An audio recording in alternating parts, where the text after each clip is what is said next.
Acts chapter 6, verse 8. Stephen accused of blasphemy.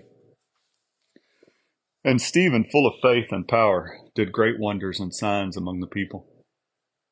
Then there arose some from what is called the Synagogue of the Freedmen, Cyrenians, Alexandrians, and those from Cilicia and Asia,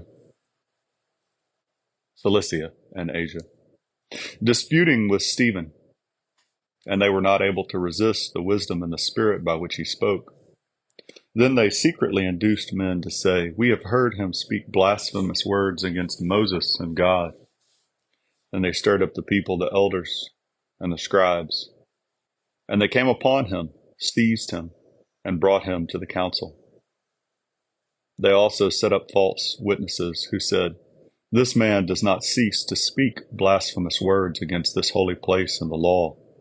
For we have heard him say that this Jesus of Nazareth will destroy this place and change the customs which Moses delivered to us." And all who sat in the council, looking steadfastly at him, saw his face as the face of an angel. Stephen's address, the call of Abraham, chapter 7. Then the high priest said, "Are these things so?" And he said, "Brethren and fathers, listen. The God of glory appeared to our father Abraham when he was in Mesopotamia, before he dwelt in Haran, and said to him, 'Get out of your country and from your relatives, and come to a land that I will show you.' Then he came out of the land of the Chaldeans and dwelt in Haran. And from there, when his father was dead, he moved him to this land in which you now dwell. And God gave him no inheritance in it, not even enough to set his foot on. But even when Abraham had no child, he promised to give it to him for a possession, and to his descendants after him.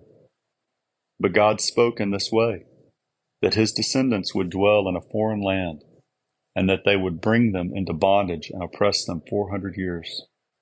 And the nation to whom they will be in bondage I will judge, said God, and after that they shall come out and serve me in this place. Then he gave him the covenant of circumcision. And so Abraham begot Isaac and circumcised him on the 8th day. And Isaac begot Jacob, and Jacob begot the 12 patriarchs. The patriarchs in Egypt. And the patriarchs, becoming envious, sold Joseph into Egypt. But God was with him, and delivered him out of all his troubles, and gave him favor and wisdom in the presence of Pharaoh, king of Egypt. And he made him governor over Egypt and all his house. Now a famine and a great trouble came over all the land of Egypt and Canaan, and our fathers found no sustenance. But when Jacob heard that there was grain in Egypt, he sent out our fathers first. And the second time Joseph was made known to his brothers, and Joseph's family became known to the Pharaoh. Then Joseph sent and called his father Jacob, and all his relatives to him, 75 people. So Jacob went down to Egypt, and he died, he and our fathers. And they were carried back to Shechem, and laid in the tomb that Abraham bought for a sum of money from the sons of Hamor, the father of Shechem.